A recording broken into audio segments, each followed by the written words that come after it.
sifter.com.au.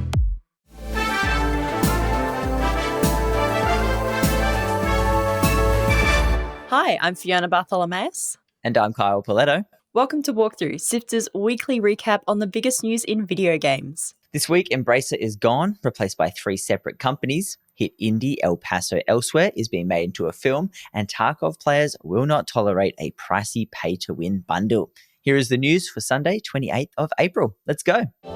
Join the Sifter community on Discord at sifter.com.au/Discord. The hits just keep coming for the Embracer Group. It's now splitting apart into 3 companies as their grand plan to swallow up a huge chunk of the gaming development industry continues to implode. Asmodee will be a tabletop games publisher and distributor. Currently it holds titles such as Ticket to Ride, Azul and Catan. Coffee Stain and Friends will focus on both indie, free-to-play and mobile gaming. It'll look after Deep Rock Galactic, Goat Simulator and more. Finally, Middle-earth Enterprises and Friends will handle AAA publishing for both PC and console, as well as continue its work on Lord of the Rings and Tomb Raider franchise. I seriously doubt Embracer CEO Lars Vingerfors and Friends will be that popular after this whole experience. Embracer Group has been acquiring companies and franchises like crazy, but since then, they bet it all on a $2 billion partnership they couldn't pull off and have been restructuring like mad ever since. Restructuring mostly means sacking developers, sadly, and shutting down or selling off studios, including Borderlands developer Gearbox to Take-Two, for a fraction of the price they purchased it for. Ultimately, what was the point of all this? Some ultra-capitalists were looking to bundle up a bunch of studios to make a bunch of bucks, but all the human cost of this is pretty immense.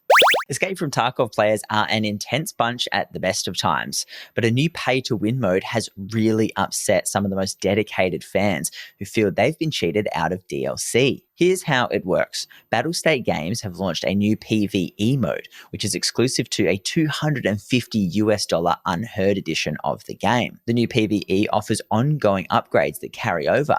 Normally, you just lose everything after every multiplayer match, so this is a pretty massive shift, offering permanent bonuses. Previously, though, the company sold a version which promised access to all new DLC maps and modes called Edge of Darkness, but this package doesn't include the new PvE. Battlestate community manager Apple Azor claimed that this isn't a DLC.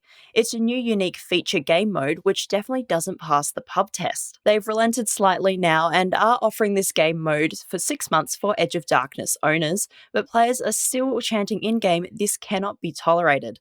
Let's see what happens next. The team behind the Max Payne-inspired shooter El Paso Elsewhere has announced they're taking the game to the big screen. Created by developer Strange Scaffold, the game sees you fighting supernatural creatures like werewolves and vampires in a reality-shifting motel and having to destroy the villain you loved.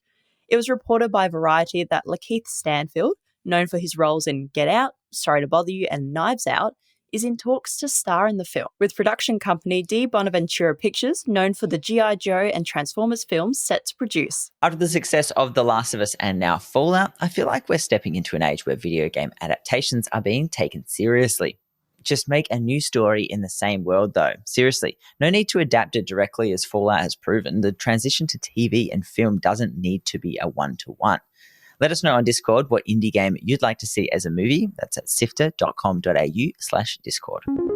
Fortnite fans are about to get updated player controls, which gives them the ability to limit what confrontational emotes they see. Emotes can lead to some funny moments if you're playing with friends, but they've also been blamed for promoting aggressive behavior for those sweats online who spam the ruder emotes. Now you can just turn them off for strangers by toggling the See Confrontational Emote settings. Instead of seeing one of the listed confrontational emotes, you'll just see the character stand still with no sound. All emotes will still work with your friends though. 4 months after Fortnite Festival was released, Harmonix and Epic Games have announced that the rhythm game will now support Rock Band 4 physical guitar controllers. Wild that this wasn't there at the start, to be honest. There are some third-party controllers like the PDP Riffmaster that are also compatible, and it sounds like more are on the way too. It's been a big month for Fallout, with the new Amazon TV show being a massive hit. All eyes are on Microsoft wondering what they'll do with this momentum. A clear winner from all this extra attention is the controversial online entry in the series Fallout 76, which had a shocking launch but has slowly improved over the last 6 years, clocked up 1 million players in a single day. And it's not just 76 that's found a whole new fan base. The series has been given a massive boost with a massive jump in downloads across the board, particularly Fallout 4, which is now on PlayStation 5 and Xbox Series X. Modders are an important part of longevity for any Bethesda game, but for the team behind the highly anticipated Fallout 4 mod titled Fallout London, they've expressed their disappointment in the current gen update's surprise reveal. Project lead Dean Carter says that the update was scheduled just days before their mod's planned release, but now they have to hold until the new patch is out just in case it breaks all their hard work. Here is Carter speaking to the BBC. You'd think that they would have at least had a conversation to just be like, look, you guys are clearly at least notable. You're not official, but let's make sure that we don't ruin this for the fans. Because we're doing this for the fans at the end of the day, the same fans.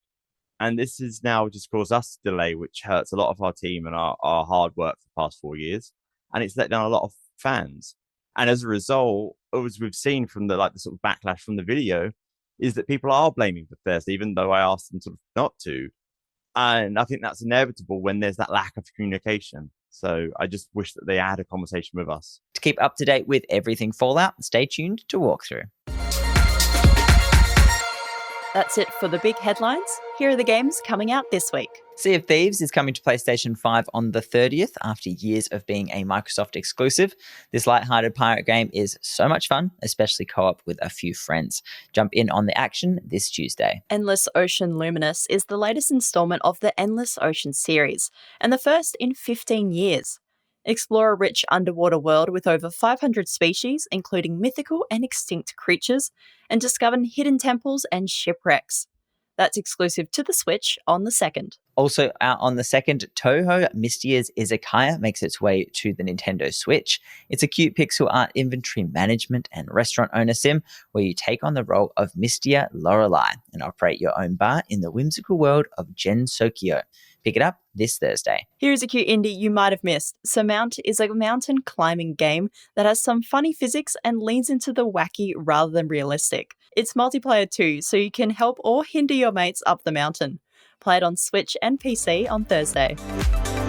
Articles to read, Videos to watch. and podcasts to listen to. sifter.com.au. This has been Walkthrough by Sifter. My name is Fiona Bartholomeus. And my name is Kyle Paletto. Thank you so much for listening. Have you checked out Sifter on TikTok? We're posting some of our favourite stories over there and would love to have you on board. Search for Sifter HQ if you like your video short and your orientation vertical.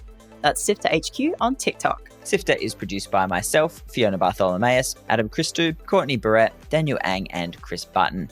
The episode is edited by both senior producer Mitch Lowe and executive producer Gianni Di Giovanni, who is also Walkthrough's script editor. Thanks to Brian Fairbanks from Salty Dog Sounds for composing the Walkthrough theme tune, and Audio Technica Australia and Apple for their support of Sifter's podcast. We'll be back with more news next Sunday. See you then.